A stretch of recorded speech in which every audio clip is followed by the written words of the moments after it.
All right, so let's look at this here. I want to just reiterate something real here if I get my cursor working. Come on. Come on. Okay, so right here, as you start with registered full legal name, that's not your individual name. That's not the name your mom gave you, name your dad. This is the name of your company. Okay, just want to make sure that's clear. All right, so let's keep going. You're going to go back. My cursor's getting ahead of me here. What you're going to do as a carrier responsible for safety, you're going to enter here the information of the carrier that's responsible for safety, right? So that's the person that has the insurance, right? Really, if you want to get directly to the point, that's the person that has the insurance that covers the unit, the vehicle that you're placing on the road to get these plates. All right, so who is that? That's the MC. All right, and then again, you're going to put the DOT number there, and then the business address, email address. Remember I said about that email address, that's very important. If you're a service provider, you're bonded with the state of Georgia, you're going to enter your information here. Okay, your business address, your contact person name, your email address. And again, email address, they're going to be emailing you as a service provider. Okay, so you got to make sure that information is right. This information, NC, does not change as a service provider for each application that you submit on behalf of your client. That includes the power of attorney. You're going to continue and consistently input the same information here. Okay, so let's move down to D. Basically, right here, as a new account IRP setup, typically you're going to have no current registration, right? And so you will actually click that box for no current registration. Okay, if you do have a plate, and if those things apply to you, if they're applicable to you, then you just click these different blocks. So if you have a Georgia intrastate, which means you're working within the state, you're not crossing state lines, then that's you, right? If you have a Georgia IRP plate, you already have a plate, right? Then you're going to put the plate number here and your Georgia IRP account number. And what that's for is basically if you're getting ready to add or take away in your fleet, you're going to go through this process and you're going to make sure this is clicked every single time you add on to your fleet. Okay. All right. So have any vehicles been IRP registered under this account or any other account? And that's, if that's you, yes. If it's not, no. Okay. Are you currently under any registration suspension? Right. So if that's you, yes. And if it's not you, then no. All right. So here you're going to print your name where it says print name of registrant. You're going to sign your name here and you're going to date it here. And that's it, guys. Look, if you get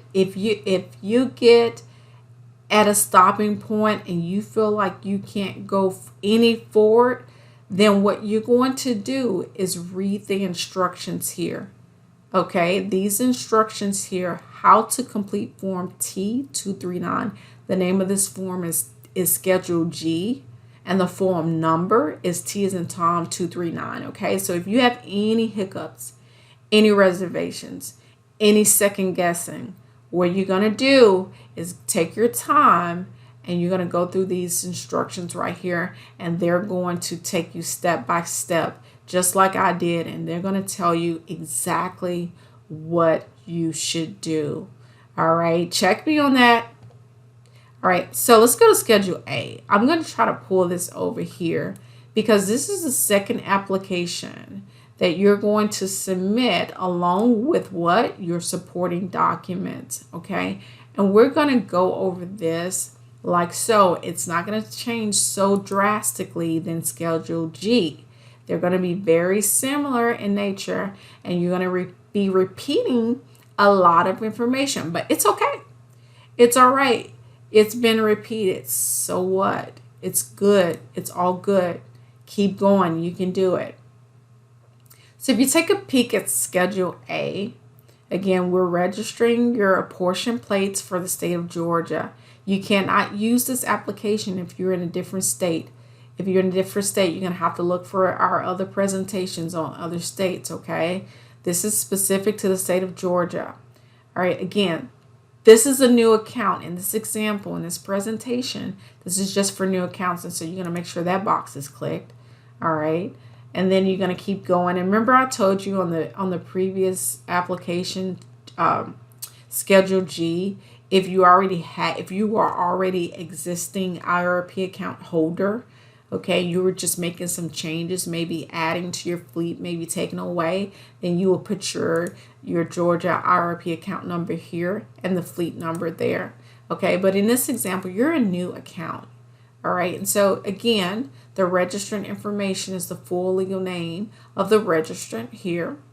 All right, and that's your company name. Here you're going to put your DOT number and your EIN. Make sure you have your EIN, which is your employer identification number. Okay.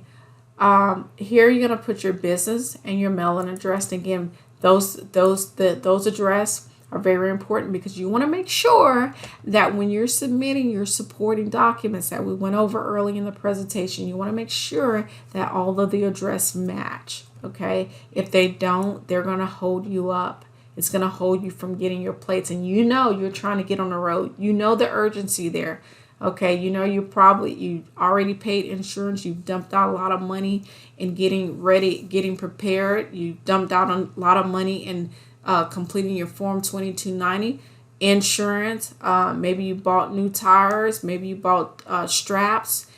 You know, the cost is there. You know, the cost is just... So you're ready to get on the road. You don't want to have anything to hold you up at all. All right. So the contact person name here, you're going to put your name, right? If you're the contact person. The email address, again, the email address is important because this is where all of their communications. No, they're not going to call you. You're not going to get a call. They're going to email you. And in this email, you want to make sure that you don't have a typo. Okay.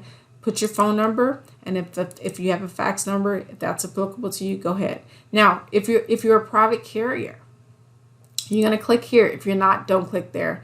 And private carrier just means that you're hauling equipment for yourself. Okay, so you're not working for hire. If you're working for hire, that means you're getting compensation for the freight that you're hauling, for the fresh produce that you're hauling, for the logging that you're doing, for whatever, for the general freight, you're getting paid for it, so you're for hire. All right, you want to put down here the maximum gross weight for each of these states, right? And so if you're running a semi, all right, and a trailer, tractor, truck, and load is probably going to hit you about 80,000, unless you know for a fact you're not going over a certain weight. Typically, these are going to be 80,000. All right. Okay. So let's keep going. This is where we're going to get to the detail of the actual truck.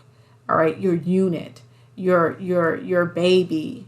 Okay. This is where you're gonna identify a unit number. Well, what does that mean exactly? A unit number? Well, a unit number is what you, as an individual, nobody gave you this number. You created this number for yourself. This is your baby's birthday. This is your some number that means the sentimental maybe. It's just going to be the number that identifies your truck, okay? You're going to put your VIN number, your vehicle identification number here. Make sure that's accurate, even if you have to do each individual letter and number a piece. Do it. You want to make sure that's right. Number of axles. How many axles do you have? Is it 2 on the tractor, 3 on the trailer? Is it 5 total? Is it 3 on the tractor and 2 on the trailer? What is it? Put that there.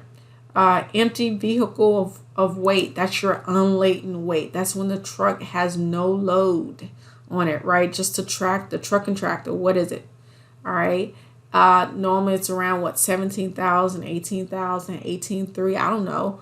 whatever your weight is, the weight that you put the truck on a scale, whatever that ticket says, that's where you put there. That's unladen weight. That's the weight without a load. Now, move right along. You're going to go to your combined gross weight. Your combined gross weight is going to be truck, tractor, and load. You're including everything. What is the weight of your vehicle? The majority of the time. So you may say, oh, well, I mean, some of my loads, can be up to 80. Some of them right around. No. What is the majority of the weight?